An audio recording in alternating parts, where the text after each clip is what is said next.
I responded back to the GBC with 4 main points. That the GBC had completely missed the point of my article. This was not an issue with the gurus, it was an issue concerning the GBC. That the instructions by Srila Prabhupada were clear and specific. There was not to have been any changes made to the way the GBC manages ISKCON.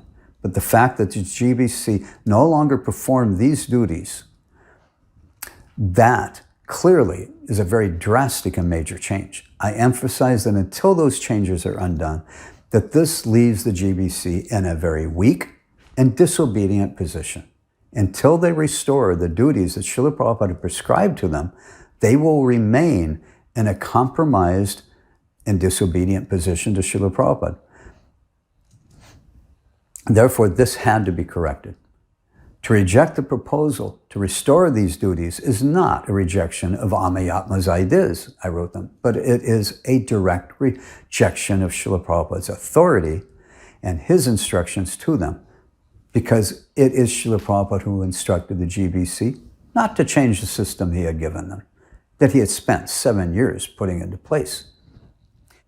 And I addressed their one and only reason for rejecting my paper. The one and only reason they gave was that taking these functions away from the gurus would render the current ISKCON gurus with no other function to perform other than that of a Ritvik priest who only performs the initiation ceremonies. My rebuttal to this, which was their one and only objection, was simple. In the early days of ISKCON, Srila Prabhupada performed these duties and functions for his own early disciples himself. But once he formed the GBC, he delegated all these functions to the GBC. Once he had delegated these duties to the GBC, he asked his own disciples and new disciples to no longer approach him for these functions, but that we approach our local GBC for carrying out these duties. By 1972, Srila Prabhupada had virtually ceased to perform these functions for his own disciples. The majority of Srila Prabhupada's disciples had joined after that date. And therefore, the majority of Srila Prabhupada's own disciples, Srila Prabhupada never performed these functions for us.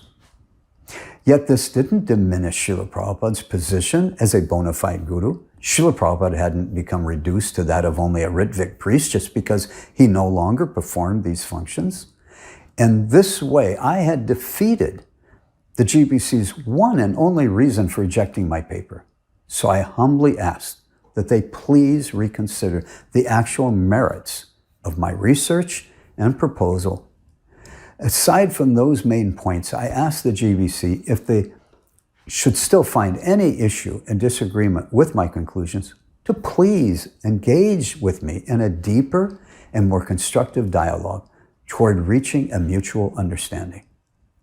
When I sent them my follow-up letter, I was sure this time the GBC would understand and would engage in some form of meaningful and substantive dialogue with me. And they would discuss these actual merits and the substance of my points.